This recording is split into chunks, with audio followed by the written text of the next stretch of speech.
Supreme court में article 63 नजरसानी case. Chief justice ने अपने खत में आईनी सवालात का जवाब नहीं दिया। अफसोस की बात है, चीफ जस्टिस के खत में एक मुहिम चली। कमेटी की गुज़िश्ता मीटिंग में चीफ जस्टिस ने सीनियर जज की सरबराही में बेंच तश्कील देने की राय दी। चीफ जस्टिस काजी फैज़ ईसा बेंच के सरबराह क्यों बने, वजूहात सामने नहीं आई। जस्टिस मुनीब अख्तर की खत की तफसीलात सामने आ गई। लार्जर बेंच में एडहॉक जज जस्टिस मजहर आलम मियां खेल को शामिल किया गया। ये दुरुस्त है कि जस्टिस मजहर आलम मियां खेल फैसला देने वाले बेंच का हिस्सा थे। जस्टिस मजहर आलम मियां खेल की बेंच में शमूलियत आर्टिकल 182 के खिलाफ है। जस्टिस मुनीब अख्तर ने खत में लिखा, केस सुनने से माजरत नहीं कर रहा, कमेटी के तश्कील करदा बेंच का हिस्सा नहीं बन सकता। बेंच में शामिल ना होने का गलत मतलब ना लिया जाए। मेरे खत को नजरसानी केस के रिकॉर्ड का हिस्सा बनाया जाए। जस्टिस मुनीब अख्तर का खत।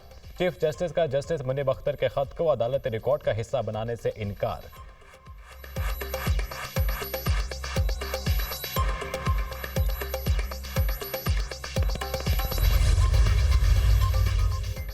सुप्रीम कोर्ट में आर्टिकल 63 नजरसानी केस की समाअत में 5 रुकनी बेंच के रुकन जस्टिस मुनीब अख्तर कमरा अदालत में ना आए। जस्टिस मुनीब अख्तर की जानिब से रजिस्ट्रार सुप्रीम कोर्ट को खत लिख दिया। चीफ जस्टिस काजी फैज़ ईसा ने जस्टिस मुनीब अख्तर का खत पढ़कर सुनाया। जस्टिस मुनीब अख्तर से दरख्वास्त करेंगे वो बेंच में बैठे। जस्टिस मुनीब अख्तर को राजी करने की कोशिश करेंगे, वरना बेंच की तश्कील न होगी। कानून का तकाजा है नजरसानी अपील पर समाअत वही बेंच करे। साबिक चीफ जस्टिस की जगह मैंने पूरी की। जस्टिस एजाजुल एहसन की जगह जस्टिस अमीनुद्दीन को शामिल किया गया। चीफ जस्टिस के रिमार्क्स। बैरिस्टर अली जफर ने कमेटी पर तहफ़्फ़ुज़ात का इजहार कर दिया। कमेटी तभी बेंच बना सकती है जब तीनों मेंबरान मौजूद हों। बैरिस्टर अली जफर का मौक़िफ़, केस की समाअत कल तक मुलतवी।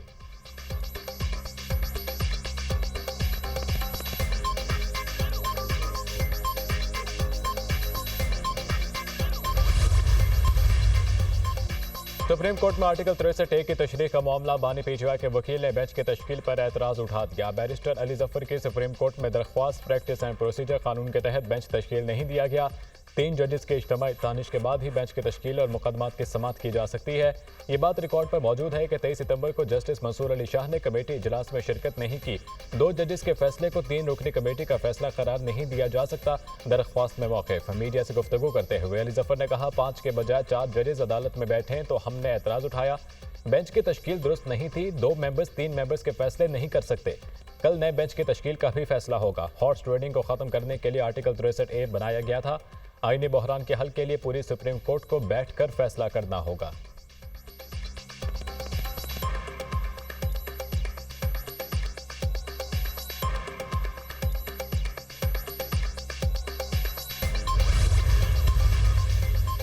इलेक्शन ट्रिब्यूनल्स की तश्कील इलेक्शन कमीशन का इख्तियार है। सुप्रीम कोर्ट ने इलेक्शन ट्रिब्यूनल्स की तश्कील का लाहौर हाई कोर्ट का फैसला कलअदम करार दे दिया। अदालत ने फैसले के खिलाफ इलेक्शन कमीशन की अपील मंजूर कर ली। सुप्रीम कोर्ट ने पंजाब में इलेक्शन ट्रिब्यूनल्स केस का महफूज फैसला सुना दिया। चीफ जस्टिस की सरबराही में 5 रुकनी बेंच ने समाअत की। लाहौर हाई कोर्ट का फैसला बतौर अदालती नज़ीर भी पेश नहीं किया जा सकता। हाई कोर्ट के जज ने चीफ इलेक्शन कमिश्नर और चीफ जस्टिस की मुलाकात ना होना मद्देनजर नहीं रखा। अगर मुलाकात ना होना मद्देनजर रखते तो ऐसा फैसला ना किया जाता। तनाज़ा जब आईनी इदारे से मुतालिक हो तो मोहतात रवैया अपनाना चाहिए। सुप्रीम कोर्ट इलेक्शन कमीशन ने इस्तदा की थी कि इलेक्शन ट्रिब्यूनल्स की तश्कील इलेक्शन कमीशन का इख्तियार है। इलेक्शन कमीशन का मौक़िफ़ था कि हाई कोर्ट इलेक्शन कमीशन के इख्तियारात इस्तेमाल नहीं कर सकती। इलेक्शन कमीशन के मुताबिक चीफ जस्टिस और इलेक्शन कमीशन के माबैन इत्तफाक हो गया। Chief justice Lahore high court और इलेक्शन कमीशन के किरदार को सराहते हैं। सुप्रीम कोर्ट ने पंजाब इलेक्शन ट्रिब्यूनल केस का तहरीरी हुक्मनामा जारी कर दिया। चीफ जस्टिस काजी फैज़ ईसा ने 11 सफ़हात पर मुश्तमिल हुक्मनामा तहरीर किया। लाहौर हाई कोर्ट ने हुक्म दिया था इलेक्शन कमीशन चीफ जस्टिस के भिजवाए गए नामों पर ट्रिब्यूनल्स बनाए।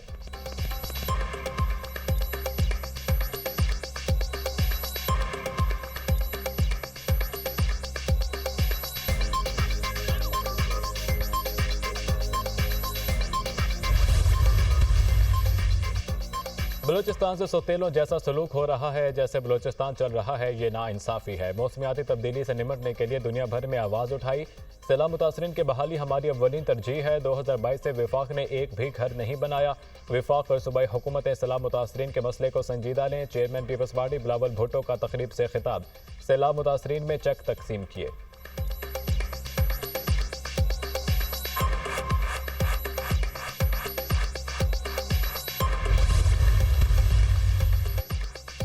गोलियां और तशद्दुद हमें नहीं रोक सकते। जहां हुक्म मिलेगा जलसा करेंगे। वज़ीर आला हूं, अपने वसाइल डंके की चोट पर इस्तेमाल करूंगा। क्या बिलावल भुट्टो, मौलाना और पीडीएम का धरना किसी ने रोका? एक मुल्क में दो फैशन नहीं चल सकते। पंजाब पुलिस के एहलकारों को अपने कारकुनों से छुड़ाया, इस पर अपने लोगों से तनकीद का सामना करना पड़ा। अगली बार हाथ लगेगा तो खुदा की कसम तुम्हें छोड़ूंगा नहीं। वज़ीर आला खैबर पख्तूनख्वा की धमकी। मीडिया से गुफ्तगू करते हुए कहा, पंजाब हुकूमत की तकलीफ और शोर बताता है कि इन्हें बहुत तकलीफ हुई है। बहुत टफ टाइम देने वाला हूँ। फॉर्म 47 वालों को नहीं छोड़ूंगा। अली अमीन गंडापुर की मीडिया से गुफ्तगू।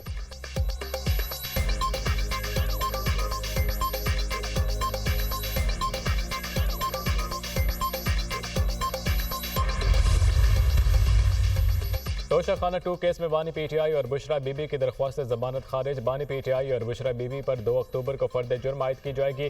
स्पेशल जज सेंट्रल शाहरुख अर्जमंद ने अडियाला जेल में समाअत की। प्रोसिक्यूशन के मुताबिक बानी पीटीआई ने सऊदीया से मिलने वाला 7 करोड़ 15 लाख मालियत का कीमती सेट 29 लाख में हासिल किया।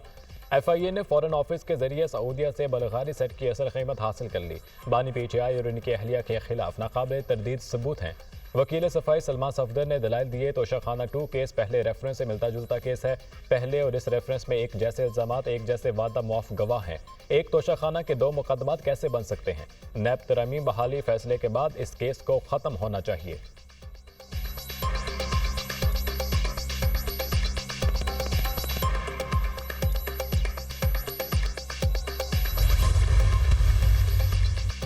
इनकम टैक्स गोशवारे जमा कराने की तारीख में तोसी का इम्कान। वज़ीर आज़म को गोशवारे जमा कराने की तारीख में तोसी की सिफारिश की जाएगी। 28 सितंबर तक 29 लाख गोशवारे जमा हो चुके हैं। गुज़िश्ता साल 28 सितंबर तक 14 लाख गोशवारे जमा हुए थे।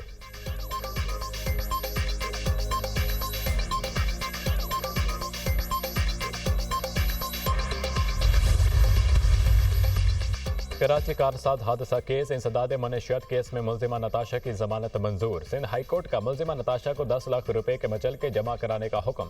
हमारी एफआईआर में दरख्वास्त जमानत मंजूर की जा चुकी है। इस केस में फ्रीकैन के दरमियान सुलह हो गई। मुलजिमा के वकील फारूक एच नाइक के दलाइल।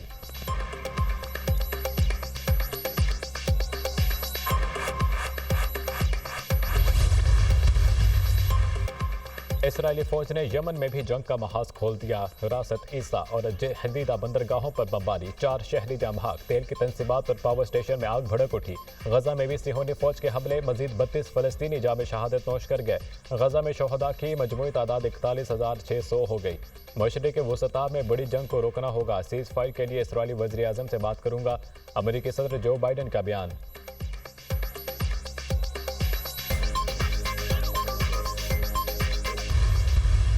जिस तरह पंजगूर का कल वाक़या हुआ, इंतहाई अफसोसनाक और उसकी जितनी भी मज़म्मत की जाए कम है।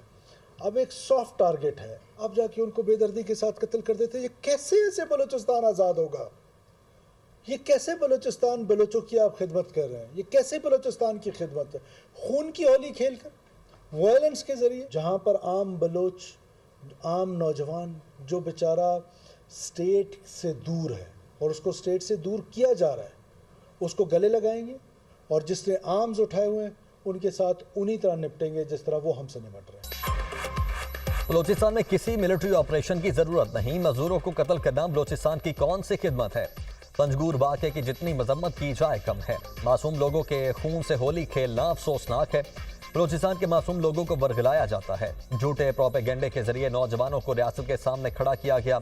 वज़ीर आला बलोचिस्तान सरफराज बुगटी की प्रेस कॉन्फ्रेंस। कहा, किसी के हाथों ब्लैकमेल नहीं होंगे। असलहा उठाने वालों से ऐसे निपटेंगे जैसे वो हमसे निपट रहे हैं। बच्चे लापता हों तो वालिदैन हुकूमत से राबिता करें। मेरे पास जादू की छड़ी नहीं कि गवर्नेंस एकदम ठीक कर दो।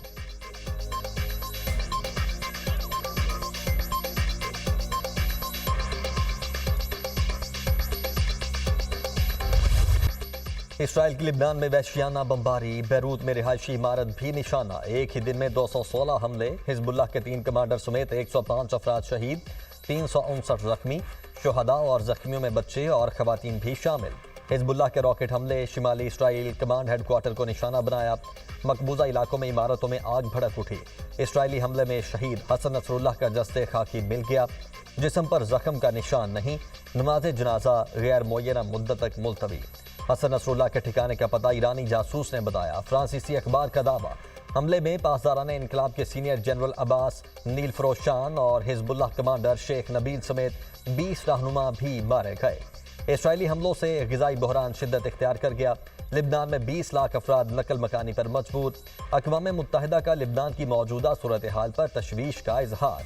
वर्ल्ड फूड प्रोग्राम का हंगामी ऑपरेशन शुरू।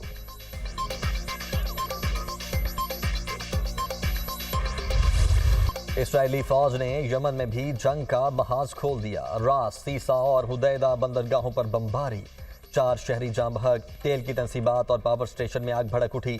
गाजा में भी सेहूनी फौज के हमले, मजीद 32 फलस्तीनी जामे शहादत नोश कर गए। गाजा में शुहदा की मजमूई तादाद 41,600 हो गई। मशरिक़ वस्ता में बड़ी जंग को रोकना होगा। सीज़ फायर के लिए इसराइली वज़ीर आज़म से बात करूंगा, अमरीकी सदर जो बाइडन का बयान।